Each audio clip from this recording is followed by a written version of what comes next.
Fala meus queridos, fala minhas queridas, tudo bem com vocês? Pessoal, vídeo 2 falando sobre inquérito policial militar, certo? Desculpa, inquérito policial, tá? Nós vamos dar continuidade à nossa parte 2. A parte 1 já está disponível no YouTube, no nosso canal. E, obviamente, que toda a aula completa, o curso completo, só para membros. Só para quem for membro do nosso canal, beleza? Já aproveito para pedir a todos vocês que se inscrevam no nosso canal, ative o sininho de notificação, curta, comente, compartilhe, porque isso nos ajuda bastante no engajamento do canal, beleza?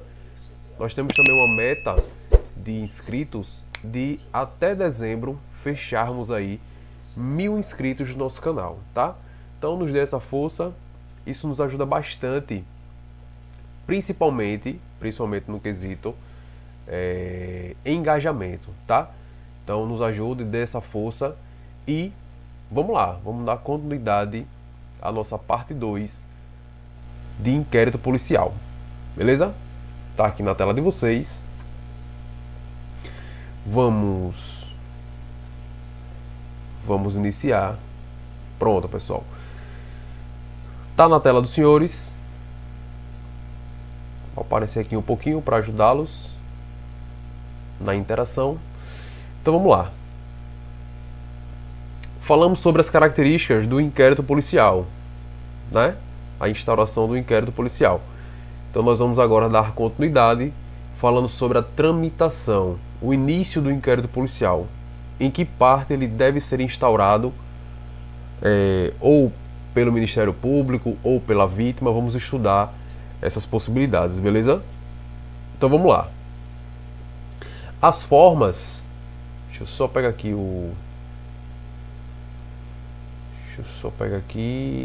tá, vamos lá. Pronto. Vamos lá. As formas pelas quais o inquérito policial pode ser instaurado variam de acordo com a natureza da ação penal, tá? Vai variar de acordo com a natureza da ação penal para a qual ela pretende angariar informações. Então a ação penal ela pode ser pública, ela pode ser pública e incondicionada, condicionada ou ação penal privada, tá? Não entramos ainda nessa parte de ação penal, porém será o próximo assunto que nós vamos abordar, tá?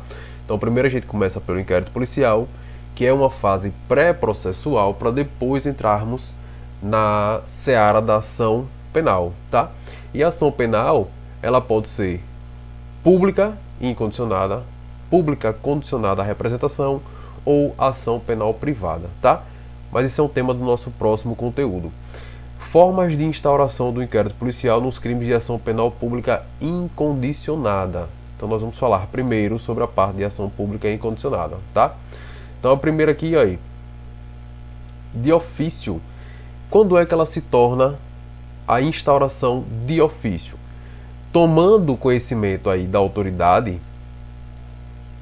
tomando a autoridade policial conhecimento da prática de fato definido como crime cuja ação penal seja pública e incondicionada, poderá proceder sem que haja necessidade de requerimento de quem quer que seja a instauração do inquérito policial mediante a portaria, tá?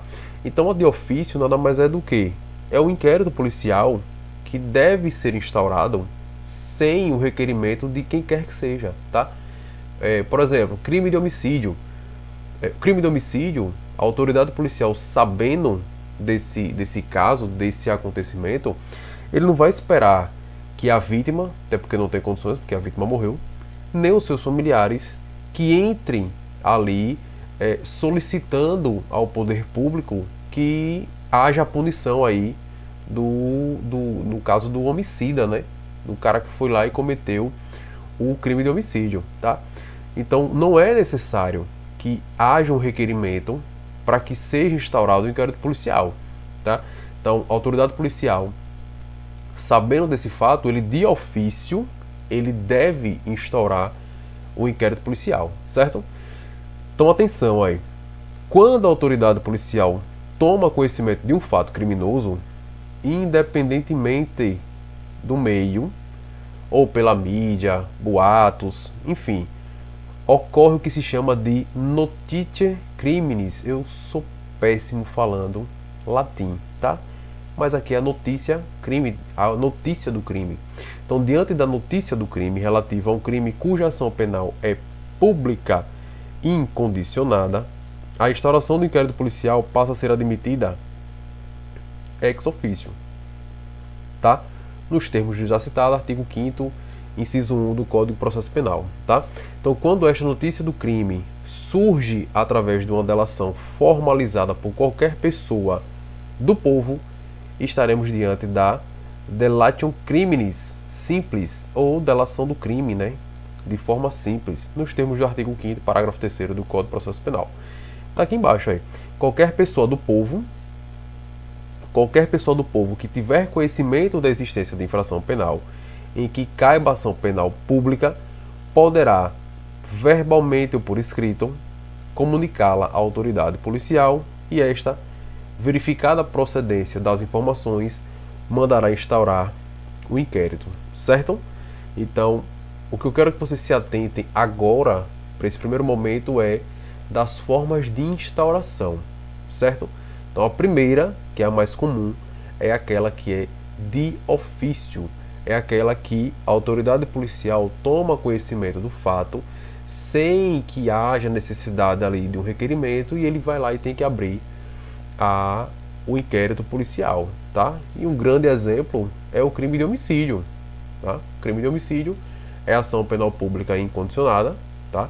Não precisa de um requerimento da vítima ou do seu representante para que o inquérito policial seja instaurado, tá? Nesse caso aqui, ele será instaurado de ofício, beleza? O Código de Processo Penal ele classifica a notícia do crime da seguinte forma. São 3 modalidades. A primeira é a notícia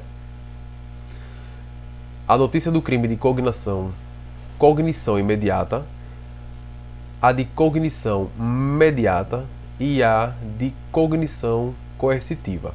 E aí, Júnior, qual é a diferença dos 3? Vamos lá. A primeira ocorre quando a autoridade policial toma conhecimento do fato em razão de suas atividades rotineiras. Tá? A primeira ocorre quando a autoridade policial, na figura de quem? Do delegado. Ele toma conhecimento do fato em razão de suas atividades rotineiras, certo? Essa é a notícia do crime de cognição imediata, beleza? A segunda, que é de cognição mediata, ocorre quando a autoridade policial toma conhecimento do fato criminoso por meio de um expediente formal. Por exemplo, uma requisição do Ministério Público com vistas à instauração do inquérito policial. Ou seja, aconteceu um fato e aí o Ministério Público vai lá e entra em contato com a autoridade policial solicitando a abertura de um inquérito policial, tá? Essa é a notícia aqui, a notícia do crime de cognição mediata, tá? Aqui é a imediata e aqui é a mediata, beleza? E tem a terceira, que é a cognição coercitiva. Cognição coercitiva é quando a autoridade policial toma conhecimento do fato em razão da prisão em flagrante do suspeito, tá? Então isso acontece muito na nossa função de policial militar, quando a gente prende um indivíduo e leva até a delegacia. E aí pode ser Maria da Penha, pode ser crime de roubo, pode ser, enfim, tentativa de homicídio. Então todos esses crimes em que a polícia militar faz a apreensão do indivíduo e leva para a delegacia, isso é um exemplo de notícia do crime de cognição coercitiva, tá? Que é quando a autoridade policial toma conhecimento do fato em razão de uma prisão em flagrante, certo? Essa prisão em flagrante tanto pode ser por parte da Polícia Militar, como da Guarda Municipal, como até mesmo da própria Polícia Civil, tá? São exemplos de cognição coercitiva, certo, galera? Deixa eu ver se está cortando aqui o vídeo. Não, o vídeo está tranquilo, está tudo certinho, vamos lá. Então a primeira coisa que eu peço para que vocês tenham o máximo de atenção é justamente nessa questão da classificação, né? De como é noticiado o crime, certo? São essas três e vocês têm que entender ali a diferença das três, como a gente colocou aqui, tá? Sabendo a diferença das três, qualquer questão de concurso público falando sobre essa parte, sobre a classificação da notícia do crime, vocês conseguem aí entender de forma mais clara, né? Chega lá uma questão falando que Joãozinho foi preso em flagrante pela Polícia Militar pelo crime de furto. Nesse caso, o inquérito policial será instaurado de forma coercitiva, imediata ou imediata? Coercitiva, né? Porque ele foi preso, a autoridade policial recebeu o indivíduo de forma coercitiva, e aí, obviamente, que ele fica sabendo daquela situação através da cognição coercitiva, tá? Então vocês pegando aí mais ou menos a diferença de cada uma, como eu grifei aqui, ó, a primeira é em razão das suas atividades rotineiras, a segunda através de uma requisição do MP e a terceira através da prisão em flagrante, beleza? Então dá para vocês entenderem aqui aí a característica e a diferença de cada uma delas, fechou? Vamos lá. A delação do crime, que é uma forma de notícia do crime, ela pode ser também de três situações. A primeira é a delação do crime simples, a postulatória e a inqualificada. Júnior, por que o senhor colocou a inqualificada em vermelho? Porque você colocou ela diferente das outras duas? Porque ela tem uma diferençazinha aqui bem bacana e eu vou passar para vocês, tá? Vou até colocar aqui o asterisco porque ela costuma cair em prova de concurso público. Já vi algumas questões falando sobre a delatium criminis e ela sempre bate nessa mesma tecla, tá? É muito parecida as questões e a única coisa que as bancas pedem é que o aluno tenha o conhecimento justamente da questão da denúncia anônima, se é obrigatório a autoridade policial abrir um inquérito policial de forma imediata ou se ele tem que investigar primeiro para saber se é verdade ou não, certo?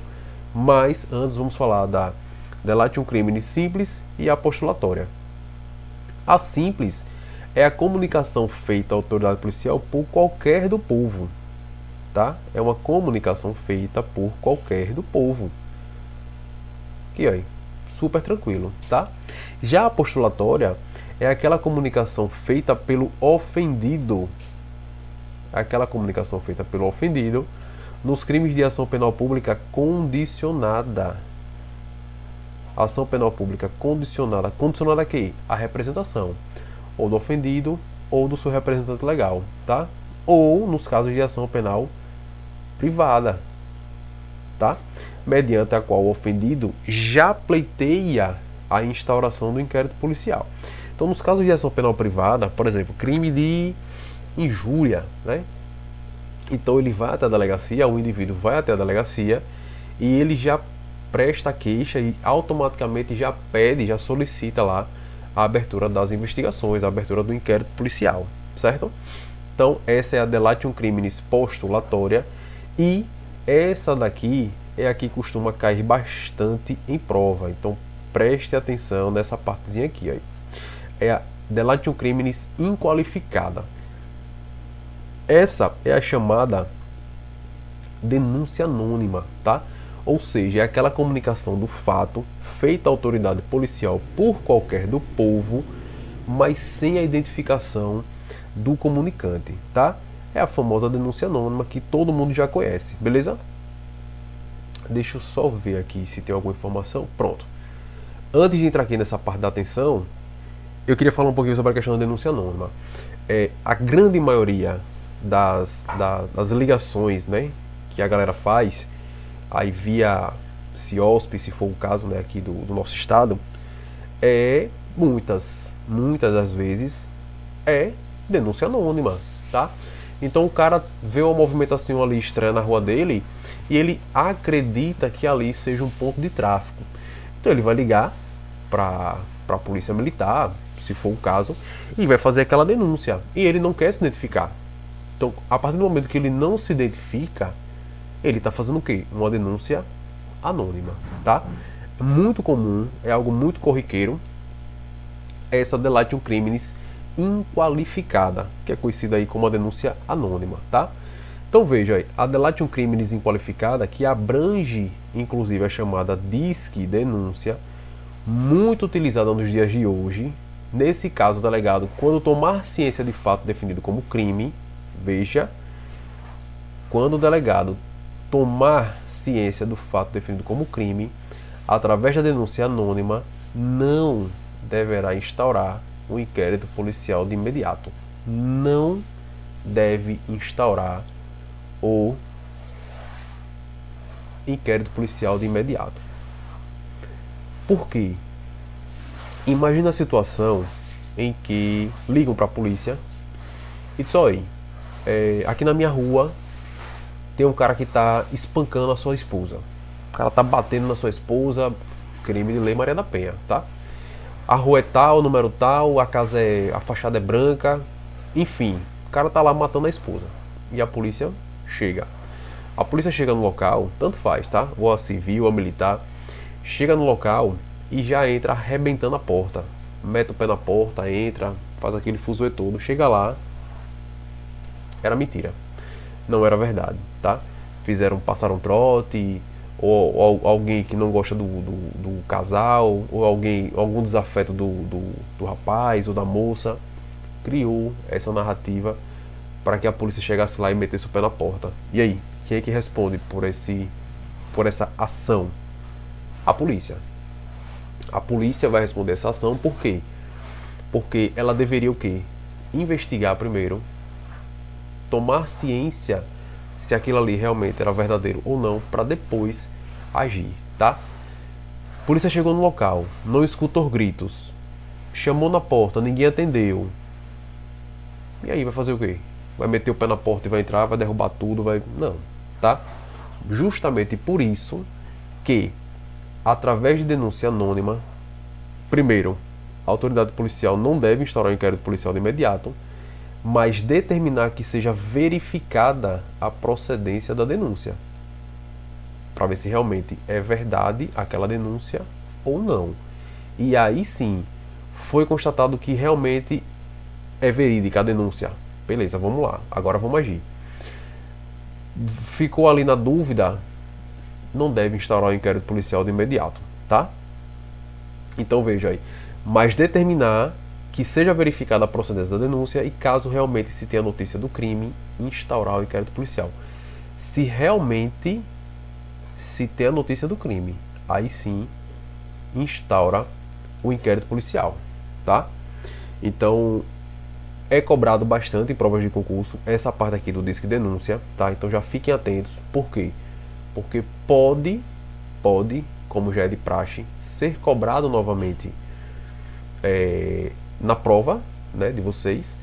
E caso caia na prova falando sobre disque denúncia ou a denúncia anônima, né, vocês já ficam cientes de que o delegado ele não é obrigado a instaurar o inquérito policial de imediato, mas sim fazer ali algumas diligências, averiguar se de fato aquela notícia é verdadeira ou não, tá?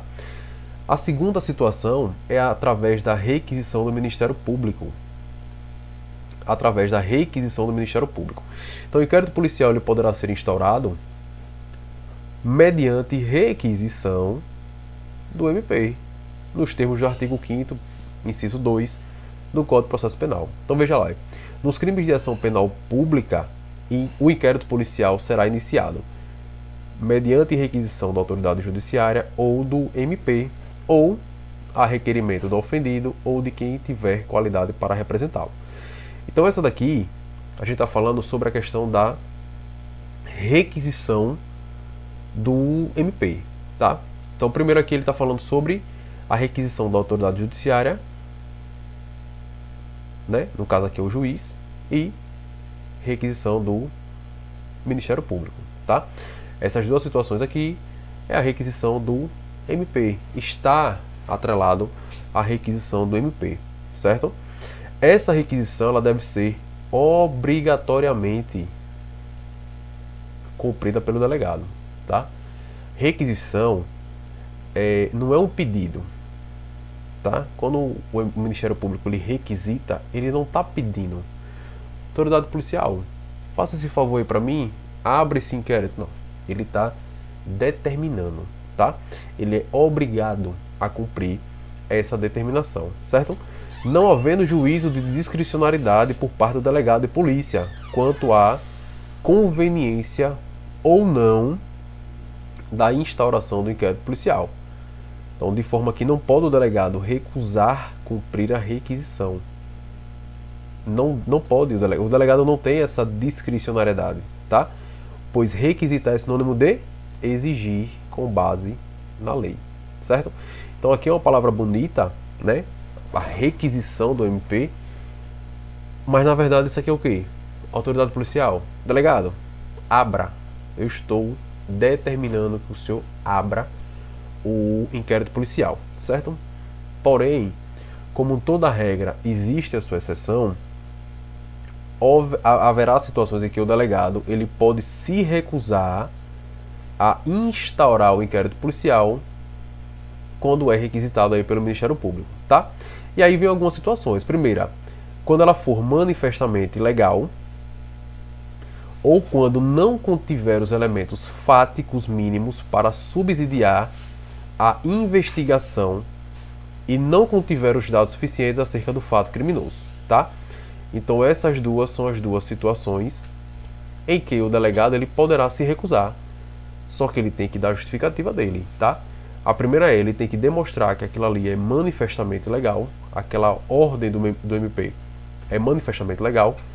E a segunda situação é quando não contiver os elementos fáticos mínimos para subsidiar a investigação, tá? E aí eu quero falar para vocês o seguinte, pessoal.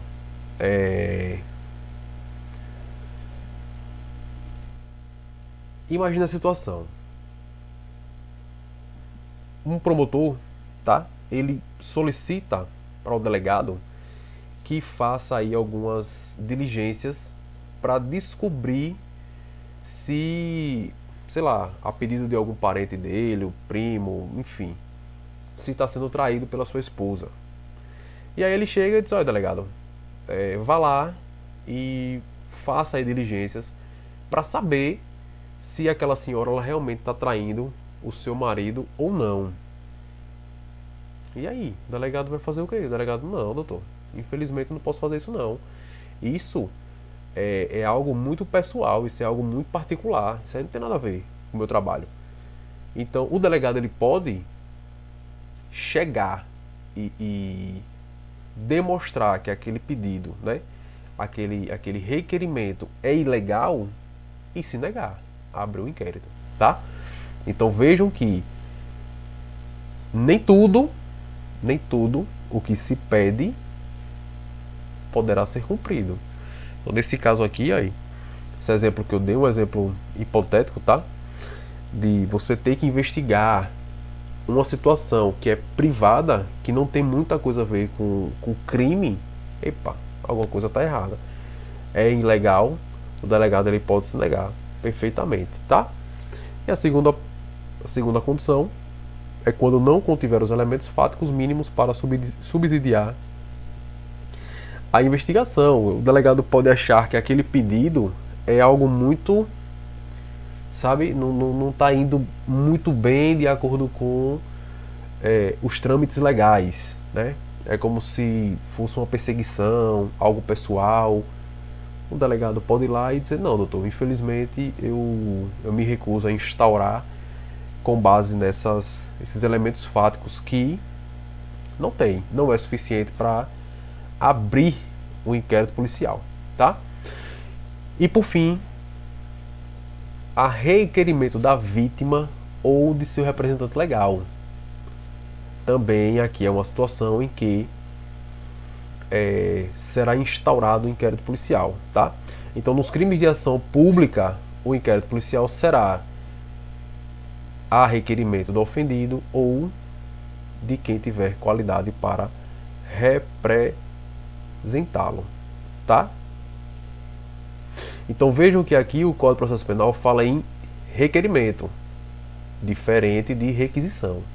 Requerimento é quando exige a exigência. Então veja aí. Requisição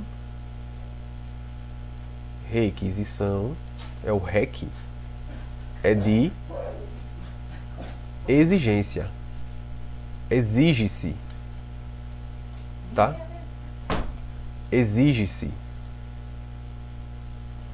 Já o requerimento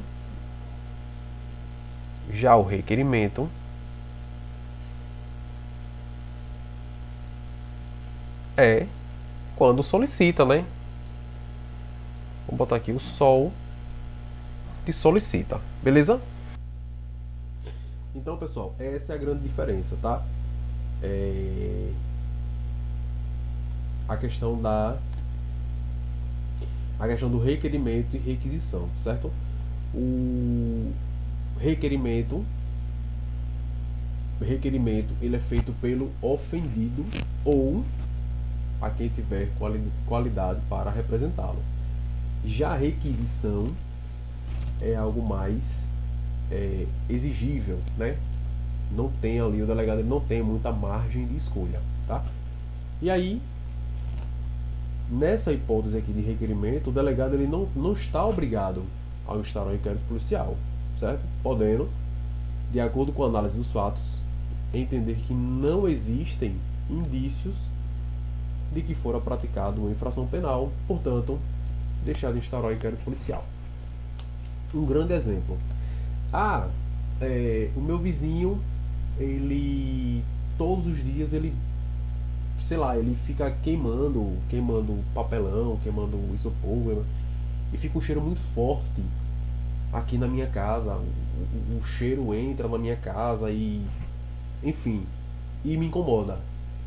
Aí o cara vai até a delegacia, presta queixa contra o vizinho e pede que o delegado ele instaure ali um inquérito policial para poder apurar esses fatos.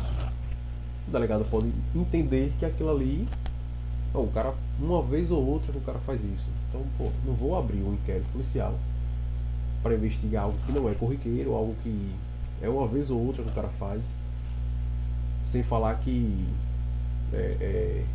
não é necessário, né, punir aquele cidadão que, sei lá, por ele trabalhar com aquilo, por ele ter aquele material, utilizar, né, ali a sua ferramenta de trabalho para queimar, para derreter alguma coisa, enfim. Então o delegado ele pode entender aquilo ali como algo que não é suficiente, não possui indício suficiente para que seja instaurado inquérito policial, tá? E hoje em dia, pessoal, muitas pessoas, por qualquer situação, delegacia. Qualquer situação, liga para a polícia. Então a gente já foi chamado para resolver briga de adolescentes. Já aconteceu, tá? Briga de adolescentes. Uma passou na porta da outra, a outra achou ruim porque a outra passou olhando para casa dela, para dentro da casa dela, e aí foi aquela confusão toda. Chamaram a polícia, tá? Então veja que existem situações em que não necessariamente o delegado está obrigado a instaurar um inquérito policial. Nesses casos, fica nítido que exagero, né? Você instaurar um inquérito policial para analisar uma situação tão simples como essa, certo? O requerimento feito pela vítima ou por seu representante legal deve preencher alguns requisitos. Entretanto, caso não for possível, podem ser dispensados, tá? Nos termos do artigo 5º, parágrafo 1º. Então vamos lá. A primeira é a narração do fato com todas as circunstâncias, tá? Então nada de informações vazias, imprecisas, nada, tá? A individualização do indiciado ou seus sinais característicos e as razões de convicção ou de presunção de ser ele o autor da infração, ou os motivos de impossibilidade de o fazer, tá? Então, tem uma pessoa que passa na minha rua, ele passa me xingando, certo, mas quem é a pessoa? Pô, não sei, eu não consigo, eu não vi, eu não me recordo, eu não conheço, eu não sei se é da minha rua, se é da rua de trás, se é da rua da... E aí? Tem que saber, né? Quais são as características da pessoa, tem que saber. Tá? Então não é só assim, não é só chegar, não, tem alguém que me xinga, alguém quem? Tem que saber. Nomeação das testemunhas com indicação de sua profissão e residência, tá? Então se tem alguém que me xinga, eu tenho que saber quem é, eu tenho que ter provas, ou seja, prova testemunhal, tá? Inclusive ali onde mora, qual é a sua profissão, eu tenho que ter todas essas informações, certo? Então o requerimento para ser iniciado o inquérito policial tem que conter todas essas situações aqui do artigo 5º, parágrafo 1º, certo? Atenção, isso aqui é muito importante, tá? Inclusive já caiu em prova de concurso público, por isso eu coloquei uma atenção bem grande aqui de vermelho para vocês não perderem o foco, tá? Inclusive eu coloquei aqui em cima da câmera. Deixa eu colocar pro lado de cá. Vou colocar aqui 3 asteriscos, tá? No caso de requerimento, tá? Nos casos de requerimento por parte do ofendido ou do seu representante legal, caso seja indeferido, o que é indeferir? Negar, tá? Indeferido, pedido negado. Caberá recurso para o chefe de polícia, tá? Então você chega lá, delegado, doutor, eu quero abrir aqui, eu vim fazer uma queixa, vim prestar uma queixa, e eu quero que o senhor instaure um inquérito policial para poder analisar aqui essa situação, para poder investigar aqui essa situação. O delegado analisa a situação e vê que não tem indícios suficientes para poder iniciar um inquérito policial. E aí ele vai lá e dá como indeferido o requerimento. Ele vai lá e diz, olha, não tem condições de abrir um inquérito policial porque essas informações aqui estão imprecisas, certo? Certo. Mas aí a pessoa vai lá e diz, não, eu estou indignado, isso não pode acontecer, eu quero recorrer, eu quero aí, vou abrir um recurso, enfim, cabe ao chefe de polícia, tá? Nesse caso aqui, o delegado geral, ou o secretário de segurança pública, vai depender da situação, tá? Vai depender de quem é o chefe de polícia, que é o responsável ali por supervisionar os demais delegados, certo? Veja aqui o artigo 5º, parágrafo 2º, do despacho que indeferir, ou seja, negar o requerimento de abertura de inquérito policial, caberá recurso ao chefe de polícia, tá?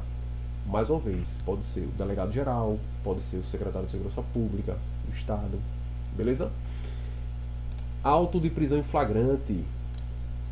Esse aqui é o mais comum. Esse aqui, para quem é da polícia, isso aqui é bem comum, tá? Embora essa hipótese não conste no rol do artigo 5º, trata-se de hipótese clássica. De fato, que enseja a instauração do inquérito policial. Então, parte da doutrina, no entanto, a equipara a notícia crime e, portanto, estaremos diante de uma instauração ex officio, tá? Porém, essa é a parte da doutrina. O auto de prisão em flagrante é uma hipótese de instauração de inquérito policial, que é aquela bem comum. A polícia prende, leva até o delegado vai lá e já instaura um inquérito policial com base aí no auto de prisão em flagrante. Beleza?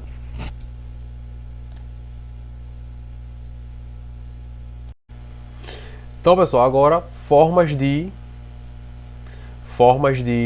instauração do inquérito policial nos crimes de ação penal pública condicionada à representação, tá?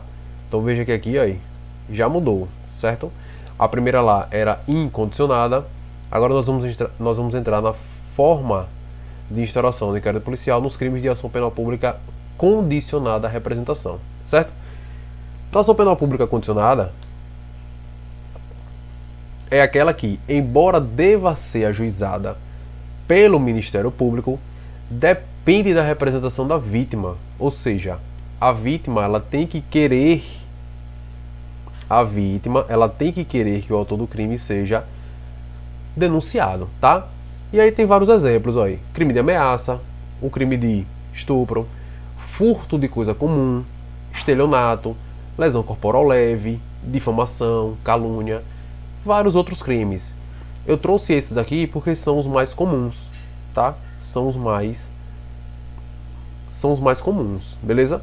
Então esses crimes aqui, ele é de ação penal pública condicionada à representação. A representação do ofendido ou do seu representante legal, certo? A primeira hipótese é a representação do ofendido ou do seu representante legal. Vamos lá.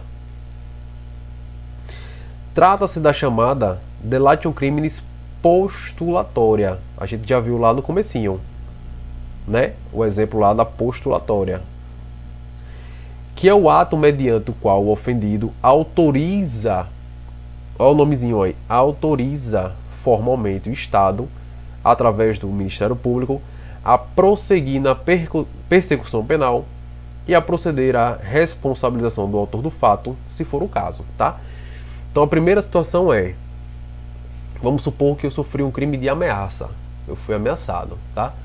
Então o que é que eu vou fazer? Eu vou até a delegacia, presto queixa pelo crime de ameaça e já converso com o delegado diz, bom, você quer, né, dar continuidade aqui à situação ou você só veio prestar queixa para deixar registrado? Não, eu quero dar continuidade. E nesse caso, o inquérito policial ele será instaurado, tá? Se pegando a ação penal pública condicionada à representação. E aí eu não, né? O delegado, ele vai dar início ao inquérito policial, certo? E quem é que vai tomar para si aquela ação? O Ministério Público, certo? O Ministério Público é quem vai dar andamento àquela persecução penal, certo? E aí, obviamente, que vai encontrar o autor do fato vai ser indiciado, enfim, vai ter ali todo o processo persecutório, certo? Veja lá o artigo 5º, parágrafo 4º. O inquérito policial, nos crimes em que a ação pública depender de representação, não poderá sem ela ser iniciado, tá? Não poderá sem ela ser ser iniciado, certo? Por quê? Porque tem que ter uma vítima, pessoal. Como é que você vai mover uma ação? Por exemplo, no crime de ameaça, pronto, vamos pegar aqui o crime de ameaça aí. A pessoa foi ameaçada. Só que a pessoa foi ameaçada por um parente próximo, pelo irmão, pelo primo, pelo tio. Às vezes a pessoa vai na delegacia, presta queixa, só para dar um susto ao parente, tá? Só, você me ameaçou, eu fui na delegacia e prestei queixa contra você. Beleza.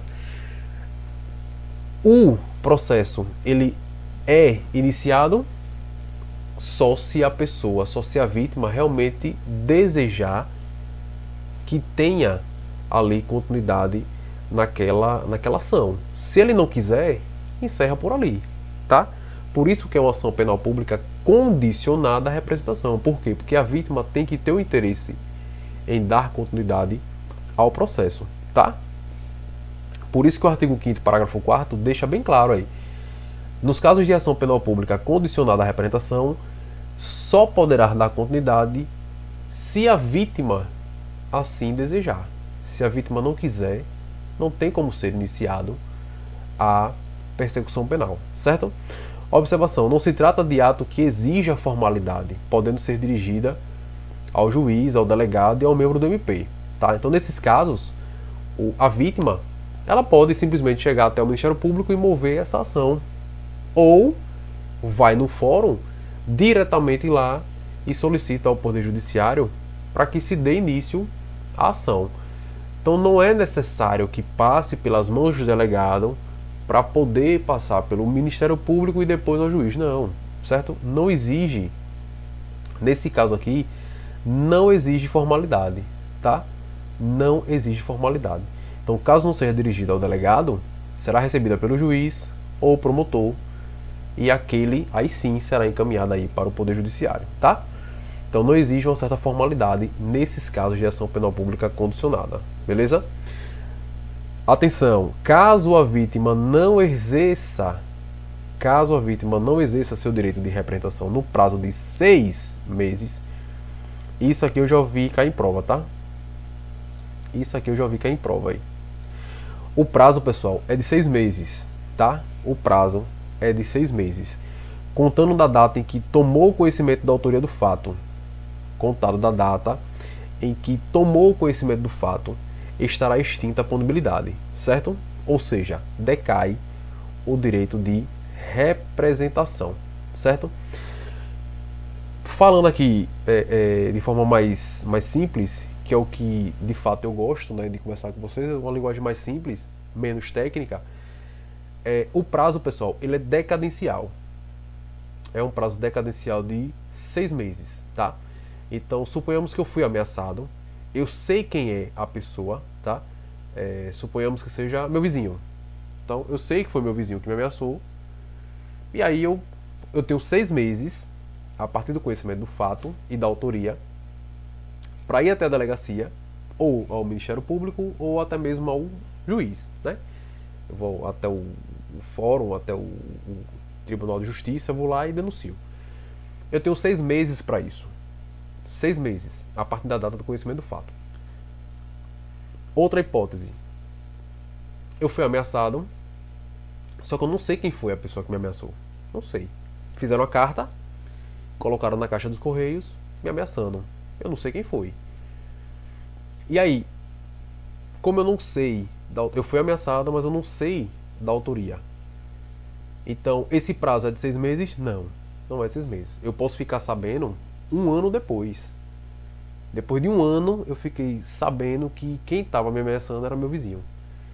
E aí, a partir do conhecimento do fato, eu tenho 6 meses para ir lá e denunciar, certo? É um prazo decadencial de 6 meses. Conta a partir de onde, Júnior? A partir do fato e a partir do conhecimento da autoria. É os dois. Fato e conhecimento da autoria, certo? Nesses dois casos, eu posso ir até a delegacia, ou até o MP, ou até o juizado, até a autoridade judicial, e mover essa ação para que seja punido aquele cara que me ameaçou, tá? Segunda atenção. Primeira atenção.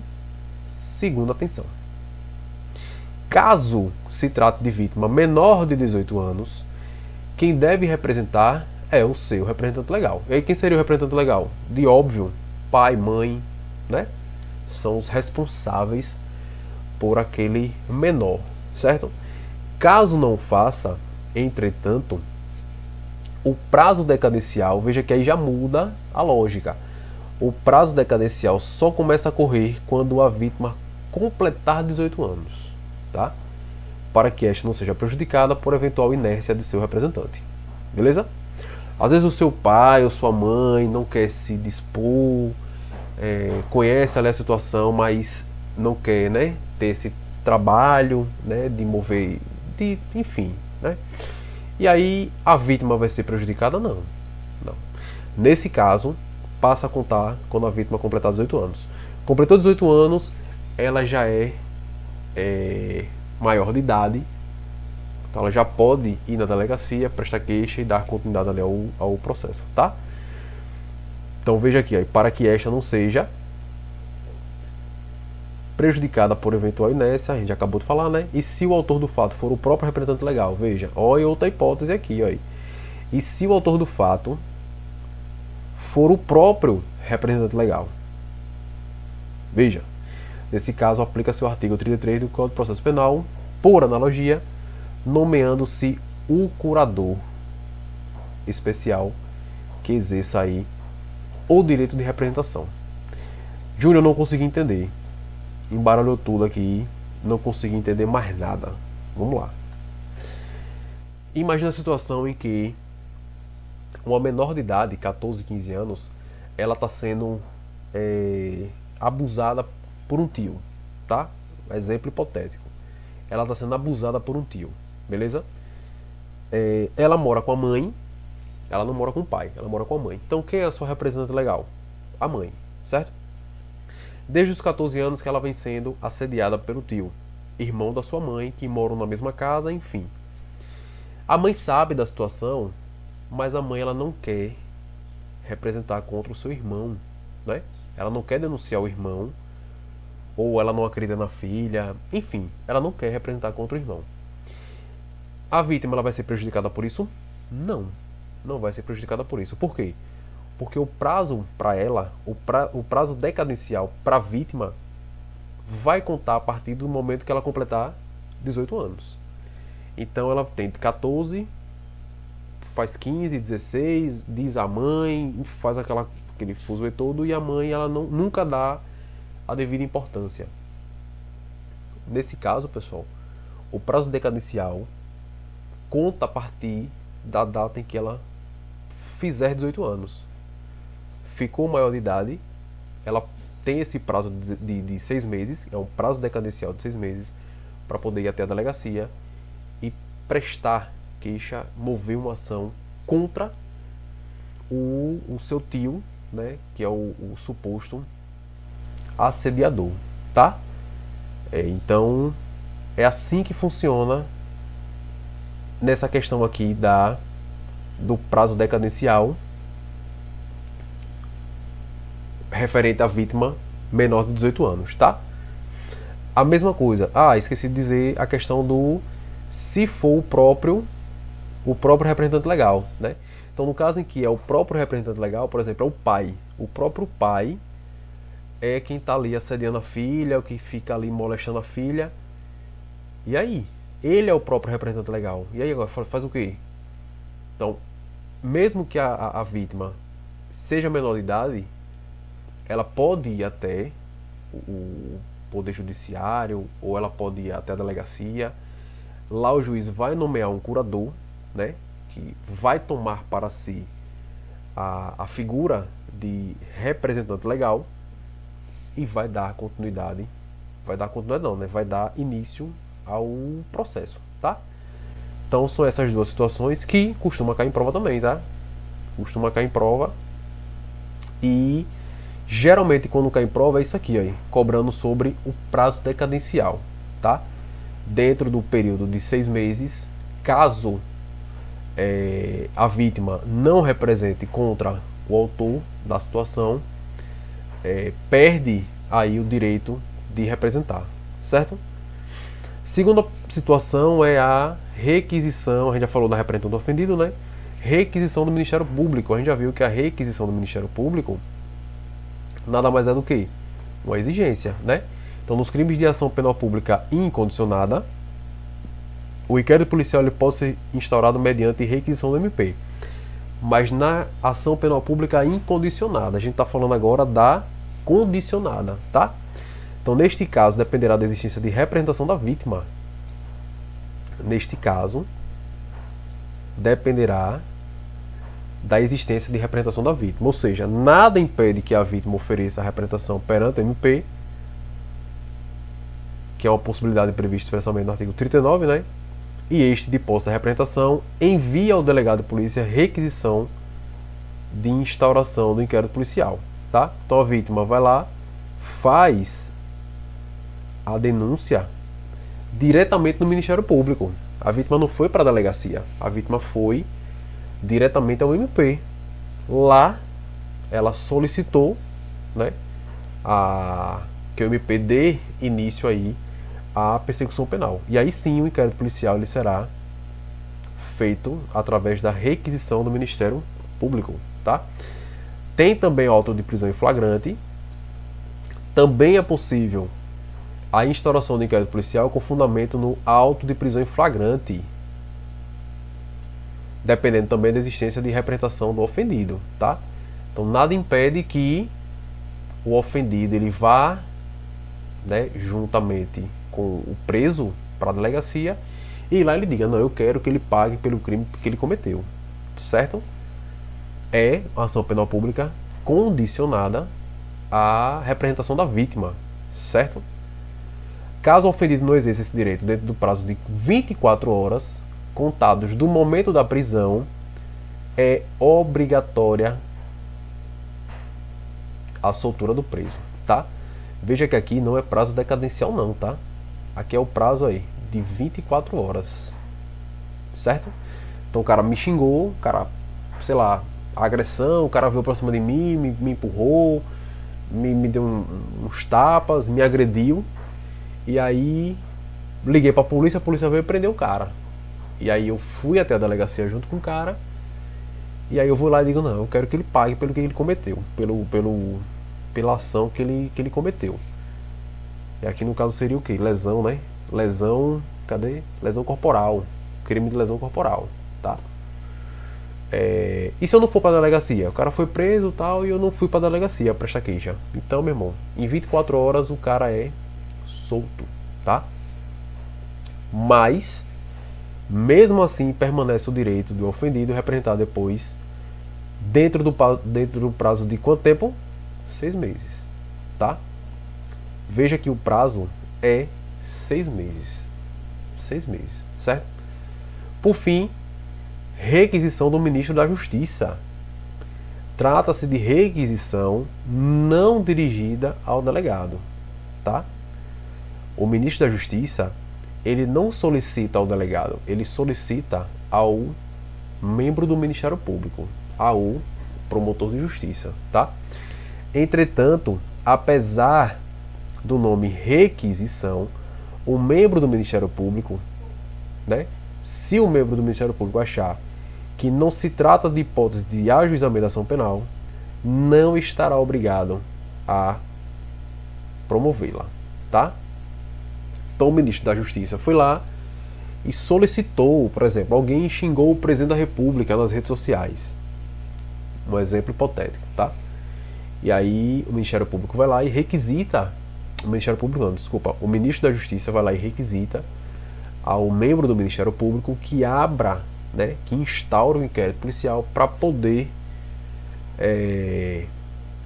investigar aquela situação, para descobrir quem foi, onde o cara mora, o que o cara faz da vida, tá? É o que acontece muito nesses dias atuais, né? Acontece muito isso. Ultimamente está acontecendo muito isso. Então essa requisição ela não vincula o Ministério Público, funcionando como uma autorização, tá? Para o início da persecução penal e futuro eventual ajuizamento da denúncia. Diferentemente da representação, a requisição do Ministério da Justiça não está sujeita a prazo decadencial, tá? Podendo ser exercida enquanto o crime ainda não estiver prescrito, beleza? É uma condição, né, que é diferente aí do ministro da Justiça, né? Claro que o ministro da Justiça tem muita coisa para fazer, então ele não vai estar se atentando a prazos, né? Ele não vai estar se atentando a prazos. Porém, cidadãos ou cidadões normais, como nós, né, meros mortais, nós temos que seguir aí um prazo, e esse prazo decadencial é de 6 meses, beleza? Então, pessoal, é isso. A questão da requisição do Ministério da Justiça, ela não é direcionada ao delegado, mas sim ao membro do Ministério Público, tá? Formas de instauração do inquérito policial nos crimes de ação penal privada. Agora já estamos nos encaminhando para a parte final, tá? Crimes de ação privada, de ação penal privada. E aí, o requerimento da vítima ou de quem for legalmente representado, certo? Está lá no artigo 5º, parágrafo 5º, nos termos de ação privada, a autoridade policial somente poderá proceder a inquérito a requerimento de quem tenha qualidade para intentá-lo, tá?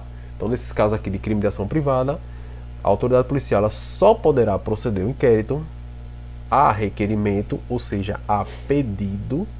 Não confundam requerimento com requisição, tá?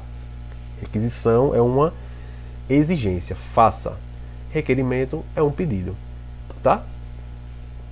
Então, nesse caso aqui, caso a vítima tenha falecido, algumas pessoas podem apresentar o requerimento para instauração do inquérito policial nos termos do artigo 31. Então, veja aí. No caso de morte do ofendido, quando declarado ausente por decisão judicial, o direito de oferecer a queixa ou prosseguir na ação passará ao cônjuge, ascendente, descendente ou irmão, tá? Isso costuma cair em prova de concurso público, certo? Então, nos casos de ação penal privada, existe também o prazo decadencial, tá? Existe prazo decadencial. E aí, claro que em certas situações, a vítima, ela já pode ter falecido ou venha a falecer, enfim, antes de dar início, né? Antes de dar início à instauração do inquérito policial. Nesse caso, quem é que vai ter esse direito de representar de forma legal? O cônjuge é o primeiro, o ascendente, né? Ou seja, pai, mãe, descendente, os filhos ou irmão, tá? Auto de prisão em flagrante. Auto de prisão em flagrante também segue a mesma regra dos crimes de ação penal pública condicionada, devendo o ofendido manifestar seu interesse na instauração do inquérito policial dentro do prazo de 24 horas, contados a partir da prisão, tá? Então, nesse caso aqui, é a mesma regrinha da ação pública condicionada, mesma regra. Veja que uma coisa vai levando a outra. A gente não consegue fugir muito do que já está previsto no Código de Processo Penal, porque uma coisa vai levando a outra, tá? Caso de prisão em flagrante, a vítima, ela tem o quê? 24 horas para se manifestar, tanto na parte de ação penal pública condicionada, quanto na ação penal privada. Ela tem 24 horas do ato da prisão em flagrante, tá? Fim do processo, fim desse prazo de 24 horas, óbvio que ela vai ter o quê? 6 meses, tá? Óbvio que ela vai ter 6 meses. Então, fim do qual, sem que haja manifestação da vítima nesse sentido, se o autor do fato... no caso, em 24 horas, se não houver manifestação da vítima, o autor do fato será liberado. Óbvio. A gente acabou de estudar isso na parte de ação penal pública condicionada, tá? Então, logo dependerá de requerimento da vítima ou de seu representante legal, ou em caso de morte da vítima, né? Ou declaração judicial de impedimento, será o quê? Dos seus sucessores, cônjuge, ascendente, descendente ou irmão. A gente acabou de falar aqui em cima, né? Aqui no artigo 31, tá? Eu só está repetindo para massificar. Se o inquérito policial visa investigar pessoa que possui foro por prerrogativa de função, que é o famoso foro privilegiado, a autoridade policial dependerá de autorização do tribunal para a instauração do inquérito, tá? Qual seria o tribunal?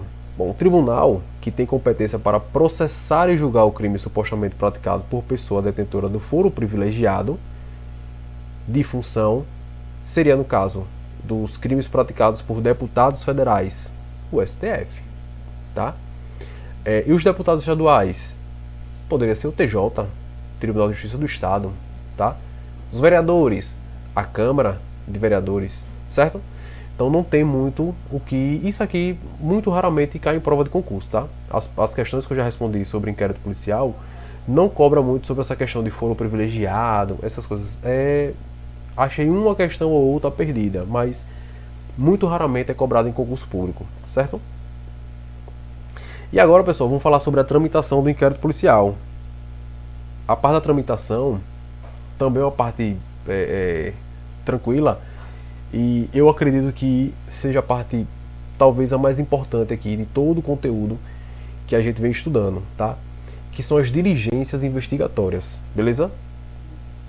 As diligências investigatórias. Essa sim, até nós como policiais militares, a gente pode se deparar com esse tipo de situação aqui, tá? Após a instalação do inquérito policial, algumas diligências devem ser adotadas pela autoridade policial, tá? Estas diligências estão previstas no artigo 6º do Código de Processo Penal. Quais seriam elas? Então vamos lá. Logo que tiver conhecimento da prática da infração penal, a autoridade policial deverá, primeiro, dirigir-se ao local, providenciando para que não se altere o estado de conservação das coisas até a chegada dos peritos criminais, tá? E por que eu falei que nós, policiais militares, às vezes nos deparamos com esse tipo de situação? Agora, recente, houve aqui na área do trabalho um homicídio de dois rapazes, tá? E quem foi que chegou primeiro ao local? A Polícia Militar. A Polícia Militar foi a primeira a chegar no local, tá?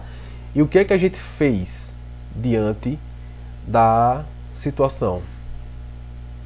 Primeiro, a gente se dirigiu ao local. Isso também é uma prerrogativa, né? É uma obrigação da autoridade policial dirigir-se ao local, mas antes, quem chegou?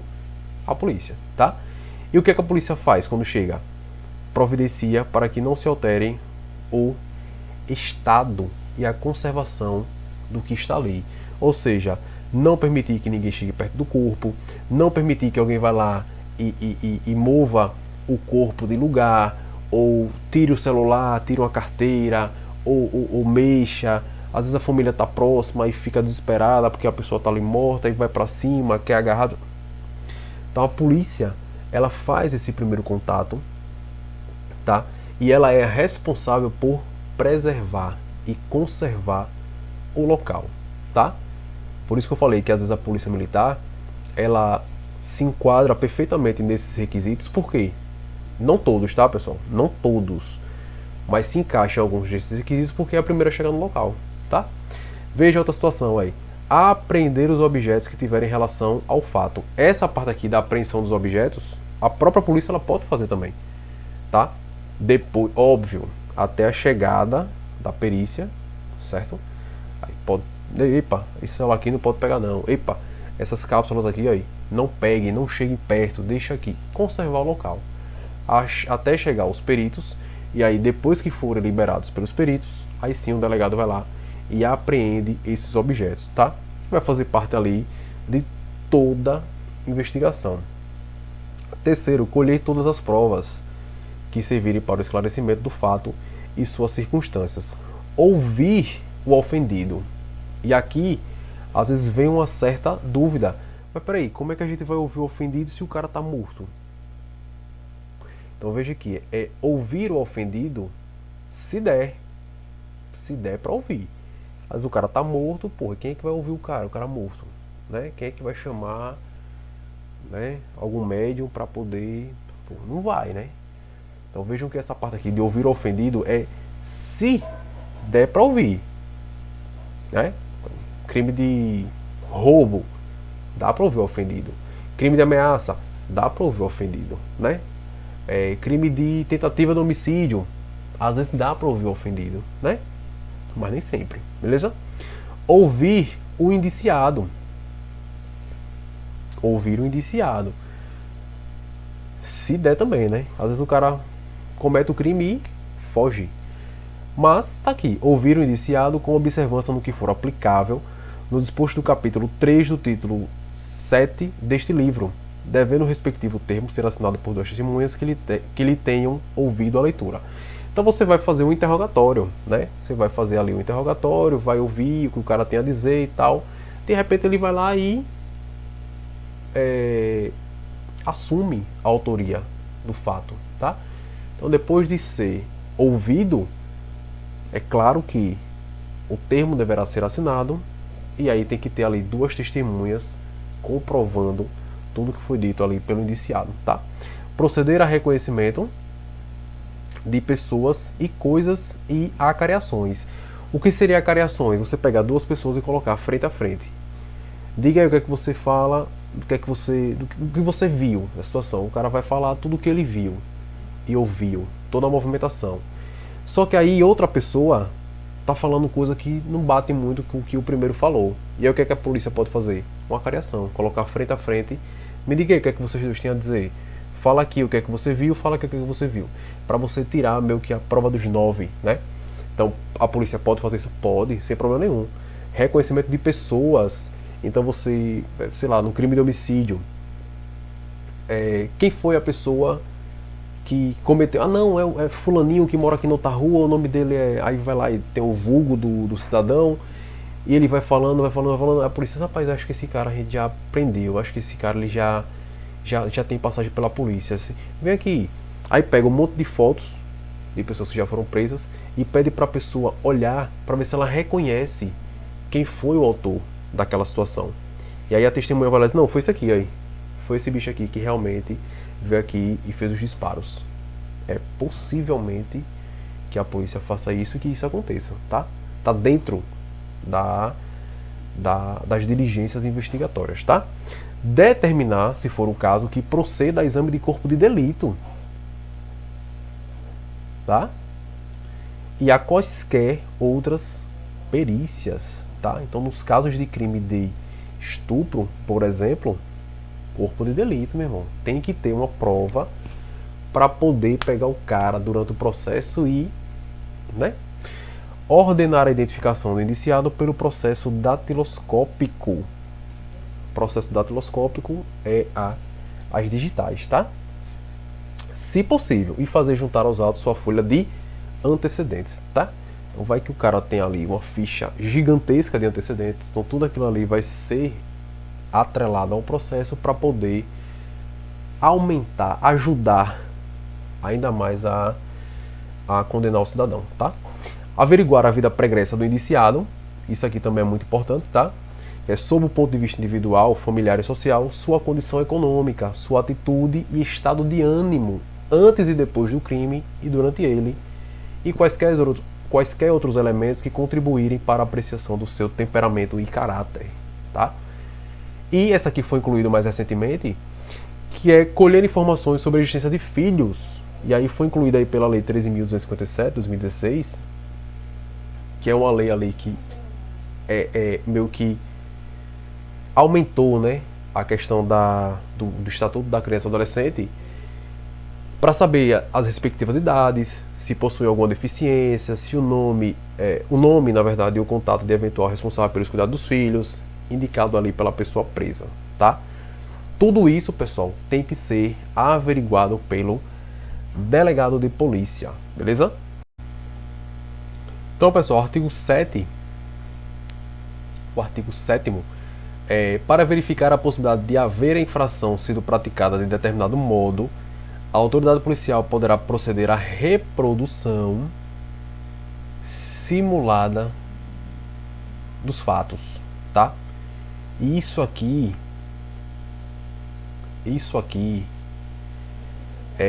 eu quero falar, né, de modo mais minucioso para que vocês entendam toda essa questão aqui da reprodução simulada dos fatos, tá?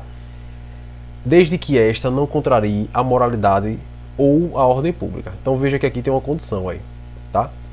Desde que esta não contrarie a moralidade ou a ordem pública, tá?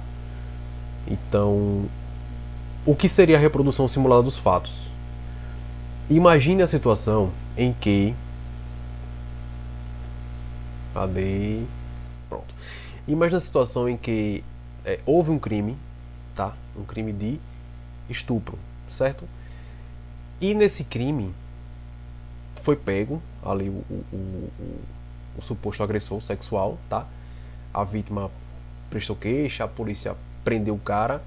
E aí, vamos lá fazer a reconstituição do crime, certo?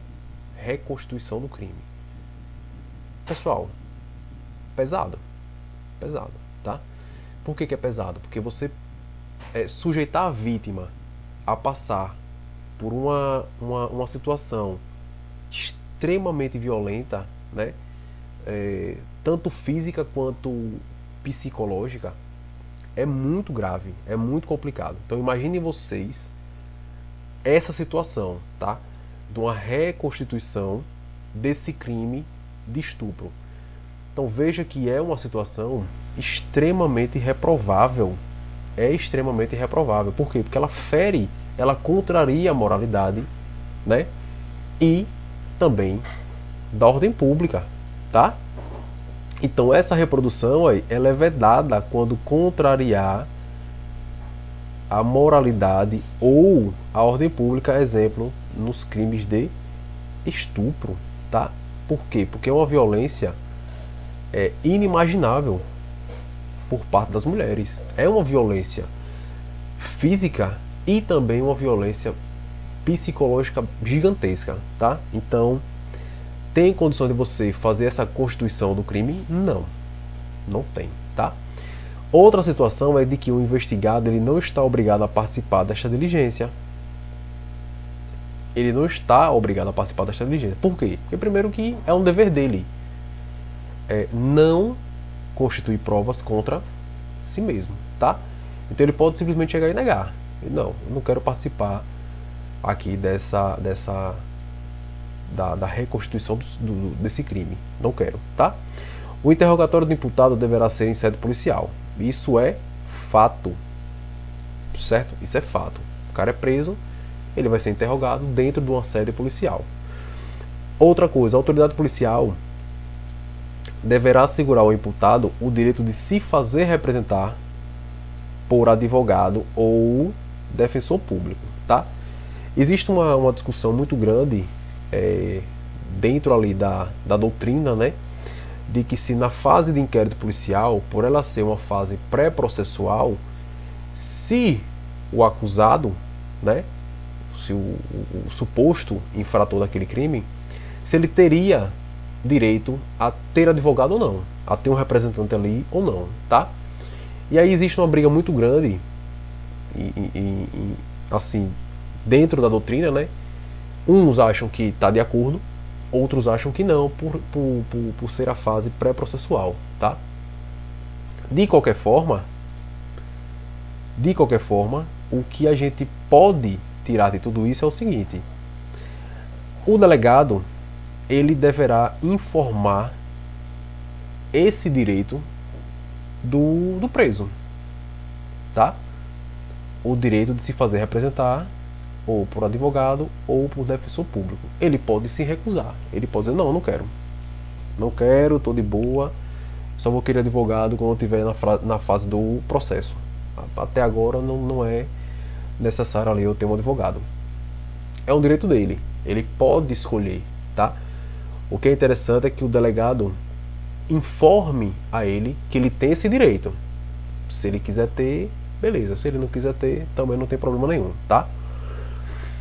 O indiciado em seu interrogatório em sede policial, ele tem também direito ao silêncio. E isso deve ser informado no momento da sua prisão, tá? Deverá ser informado a ele. Vocês, em filmes, né, tem muito isso. Você está preso e você tem o direito de permanecer calado. Então é isso, tá? O cara tem direito ao silêncio. Por quê? Para não constituir provas contra si, beleza? É um direito reservado aí para o preso, beleza? Caso haja confissão por parte do imputado, deve o respectivo termo de confissão ser assinado por duas testemunhas que tenham ouvido a leitura do termo, tá? Então, suponhamos que o cidadão ele foi lá e ele assumiu a autoria do crime, né? Ele confessou a autoria do crime. Então, vai ser colocado a sua confissão, né, reduzida a termo, claro. E aí, duas testemunhas vai lá e assina, né, como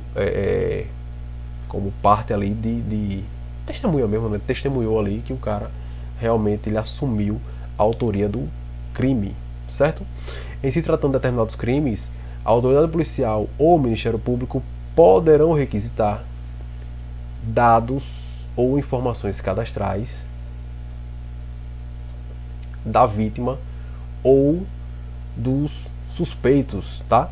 Então, são esses dados aqui, ó. Na verdade, são esses crimes aqui, ó. No caso de sequestro ou cárcere privado, redução à condição análogo à de escravo, tráfico de pessoas, extorsão mediante restrição de liberdade, que é o famoso sequestro relâmpago, extorsão mediante sequestro, facilitação de envio de criança ou adolescente ao exterior, tá? Então esses crimes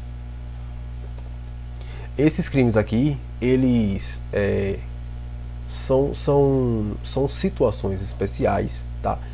Em que a autoridade policial ou o Ministério Público poderá requisitar dados ou informações cadastrais da vítima ou dos suspeitos. Para quem? Empresas de telefonia, tá? Essas empresas de, Claro, Vivo, TIM, né? Então eles podem solicitar essas informações, esses dados. Por exemplo, a localização da vítima, tá? Então a vítima foi sequestrada e aí, ela tá com o celular. Se não tiver com o celular, mas os bandidos estão com o celular dela, né? E aí faz ali a solicitação, a requisição, né? Lembrando que requisição é o quê? É o fato de exigir. Então, exige essas informações para poder localizar ali o paradeiro da vítima ou dos suspeitos, tá? Então, se tratando de um desses crimes, o Código de Processo Penal expressamente autoriza a requisição direta pela autoridade policial ou pelo Ministério Público dessas informações, podendo a requisição ser dirigida a órgãos públicos ou privados. E aí, como exemplo, já citado, as empresas de telefonia, tá? Então, percebam, em se tratando de crimes relacionados ao tráfico de pessoas, o membro do Ministério Público ou autoridade policial poderão requisitar, mediante autorização judicial, as empresas prestadoras de serviços de telecomunicações ou telemática que disponibilizem imediatamente os dados, que são aqueles meios técnicos, né, que permitam a localização da vítima ou do suspeito de delito em curso, como sinais, informações e outras situações, tá? Então, veja que nesses crimes relacionados ao tráfico de pessoas, que é algo, eu não vou dizer que é mais pesado do que os outros, mas nesse caso em específico, tanto a autoridade policial quanto o Ministério Público poderá requisitar, mediante a lei, a autorização judicial, que as empresas disponibilizem algumas informações, como sinais, né? Informações ali de onde aquela pessoa foi, para quem aquela pessoa ligou, enfim, várias situações, tá? O acesso a esse sinal, fiquem atentos, olha, não permitirá acesso ao conteúdo da comunicação, tá? Que dependerá de autorização judicial. Então essa é a primeira situação, que esse acesso ele não permite acesso ao conteúdo da comunicação, ou seja, a ligação, o que foi conversado, certo? E deverá ser fornecido pela prestadora de telefone móvel por um período não superior a 30 dias, podendo ser renovável uma vez por mais 30 dias. Para períodos superiores será necessário ordem judicial, tá? Então, pessoal, se liguem nos prazos, tá? Se liguem nos prazos. Inclusive, isso aqui é uma novidade, tá? Isso aqui é uma novidade. Eu não coloquei aqui o ano que isso foi colocado no Código de Processo Penal, mas é uma novidade, certo? Essa parte aqui da questão da solicitação de dados, né? De sinais, informações, de telecomunicações, tudo isso foi acrescentado recente, tá? Então quero que vocês façam o seguinte, anotem quais são os crimes, certo? Os crimes que poderão aí ser requisitados os dados, né? Ou as informações cadastrais da vítima, dos suspeitos. Anote esses crimes ou dê um print na tela, fica a critério de vocês. E se ligue também no prazo. Esse prazo ele não pode ser superior a 30 dias, tá? Pode ser renovado? Pode, por mais 30. Beleza? Passou disso, só por ordem judicial. Beleza?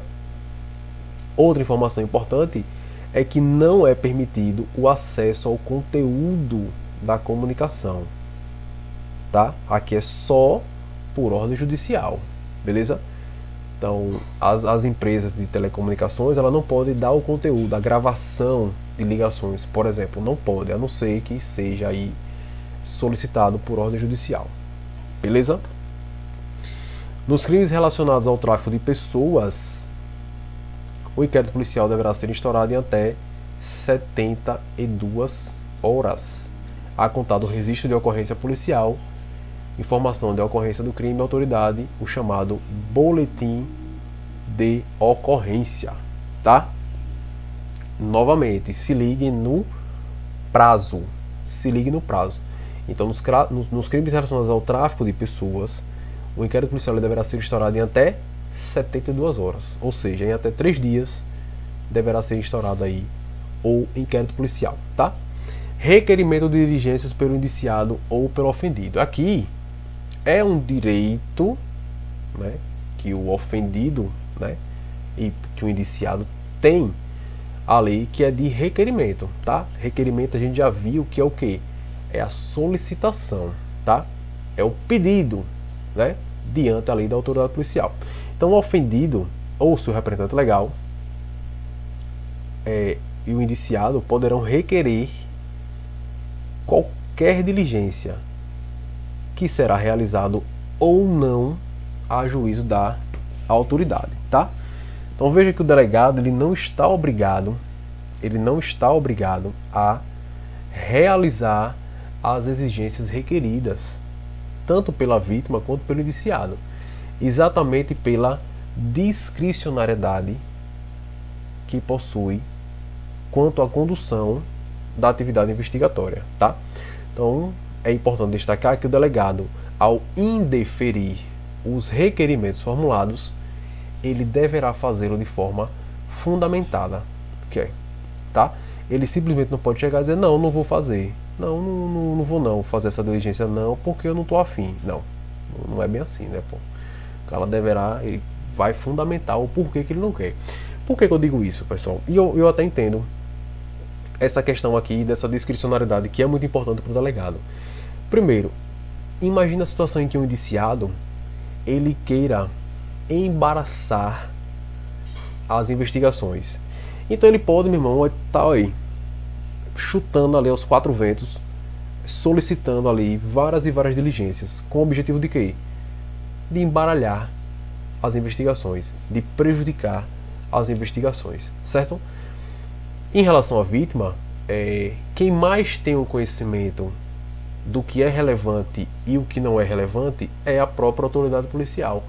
Então, às vezes a vítima acha que certas diligências, certas testemunhas, não, porque tem um fulano de tal que é minha testemunha que eu vi há um mês atrás, e o delegado pode ver aquilo ali como algo que não vai trazer nenhuma relevância, não vai trazer nenhuma, não vai agregar em nada na questão da persecução penal, né, ali da fase do inquérito policial.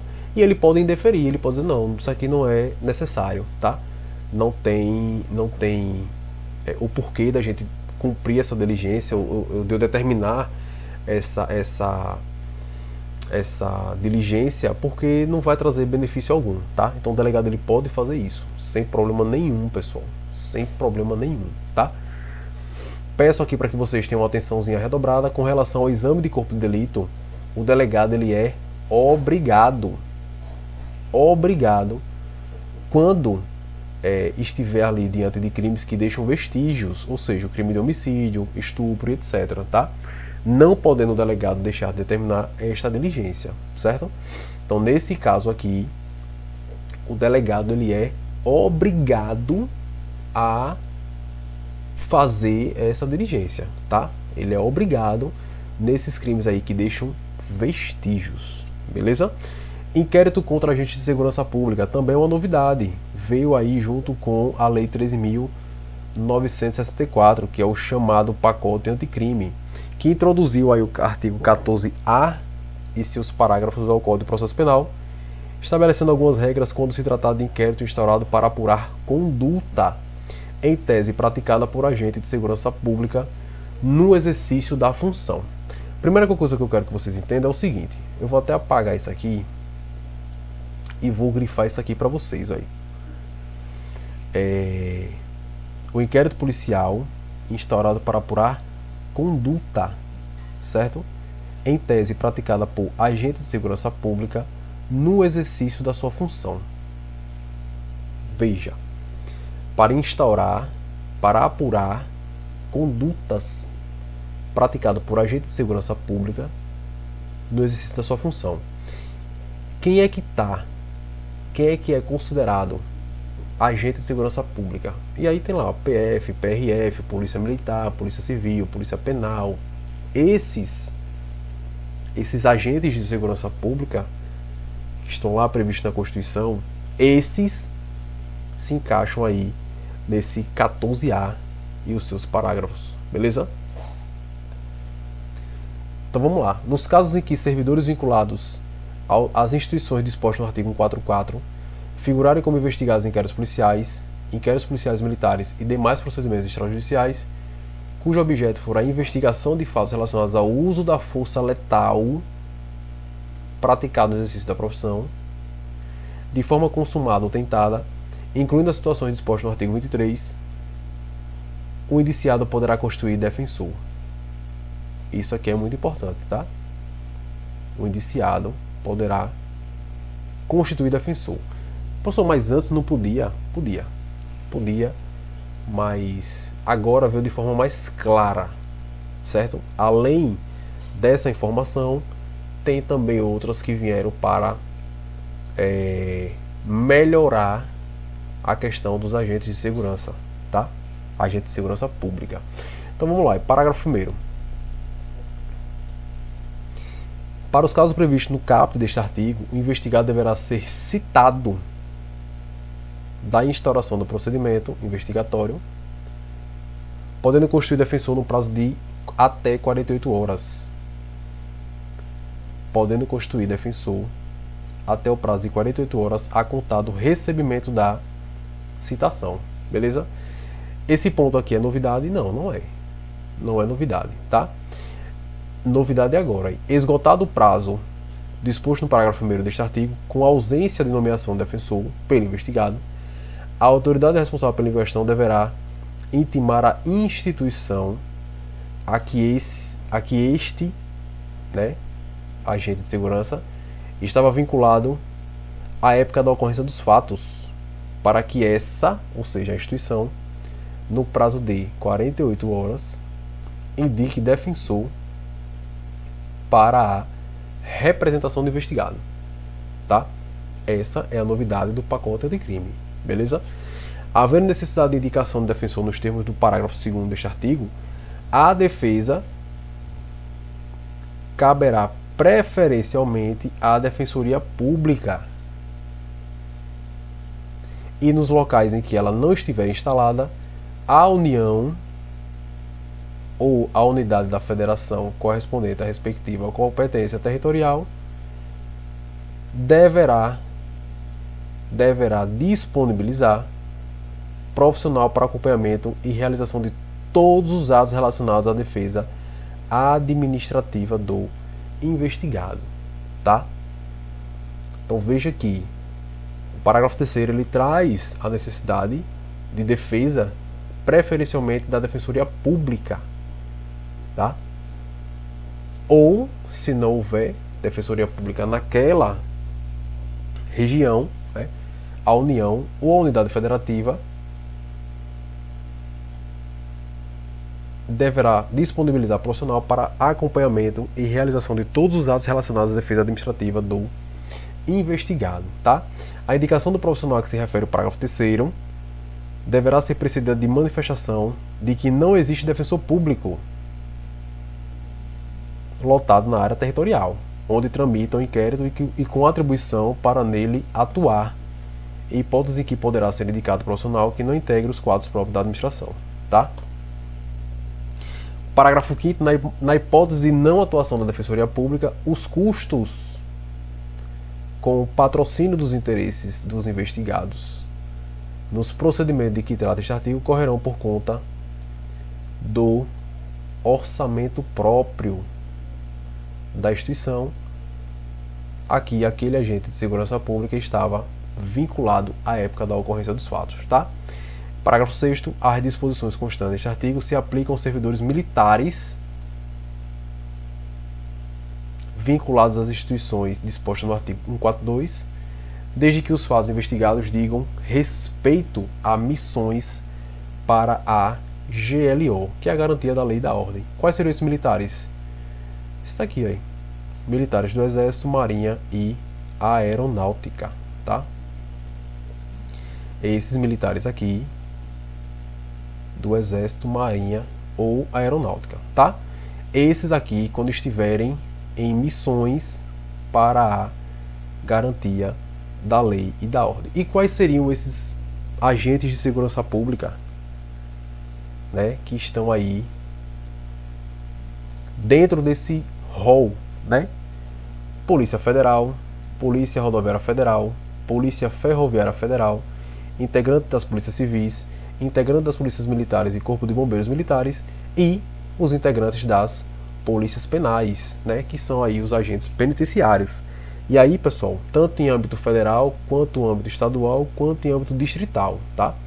As polícias penais de todas as esferas administrativas. E por fim, os militares do Exército, Marinha e Aeronáutica, quando tiver aqui aí, nessa situação aqui, tá? Em missões para garantia da lei e da ordem, tá? E quais seriam as novidades? Quais seriam as tais novidades? Vamos lá. O indiciado poderá constituir defensor. O investigado deverá ser citado na instauração do procedimento investigatório, intimação da instituição a que estava vinculado, o indiciado para que indique defensor, caso o indiciado não faça em 48 horas, tá? Então essa obrigação aqui é do órgão, né? A instituição ao qual ele estava vinculado no momento do fato.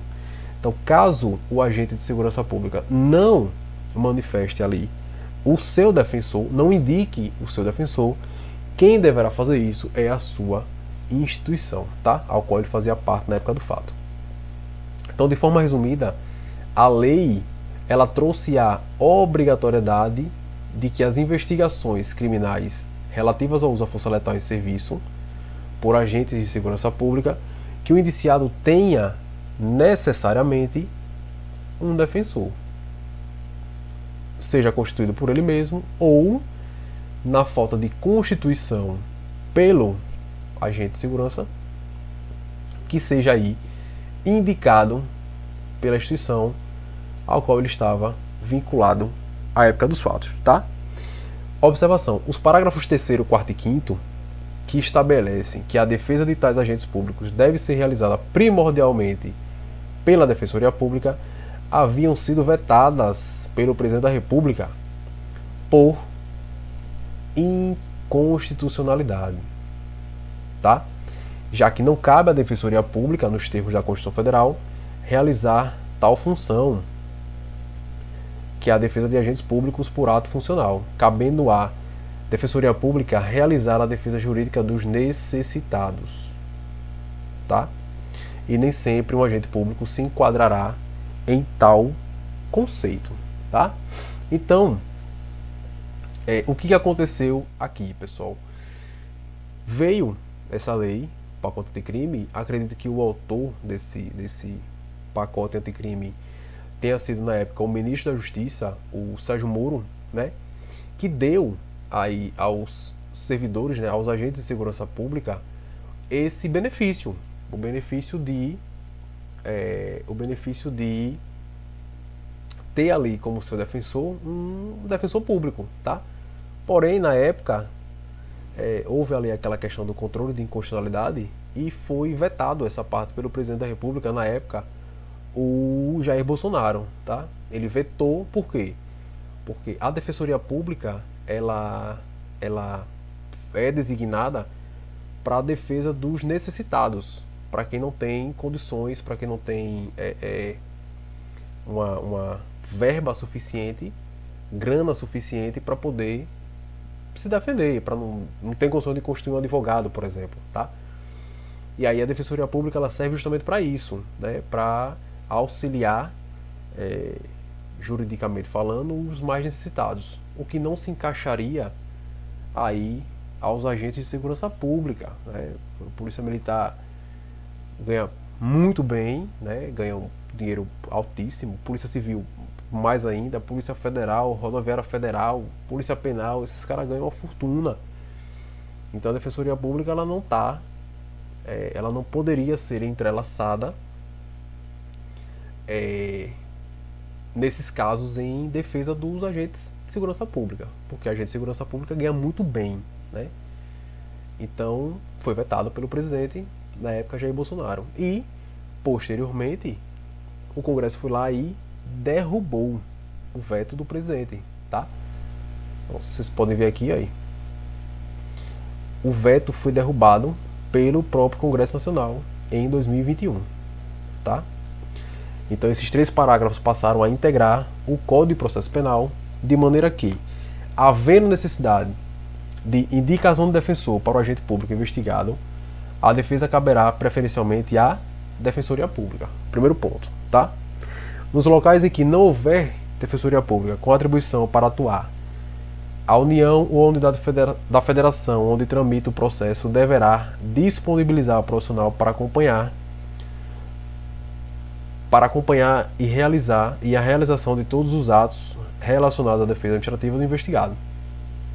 E, no caso de a atuação não ser da Defensoria Pública, os custos com a defesa do investigado correrão por conta do orçamento próprio da instituição a que este estava vinculado à época da ocorrência dos fatos investigados. E aí a gente colocou como exemplo a Polícia Civil do Estado de Janeiro, a Polícia Civil de São Paulo, PRF, PF e etc. Tá? Então, tá aqui as mudanças. Foi vetado pelo, na época, presidente Jair Bolsonaro, mas o Congresso Nacional foi lá e derrubou o seu veto, tá?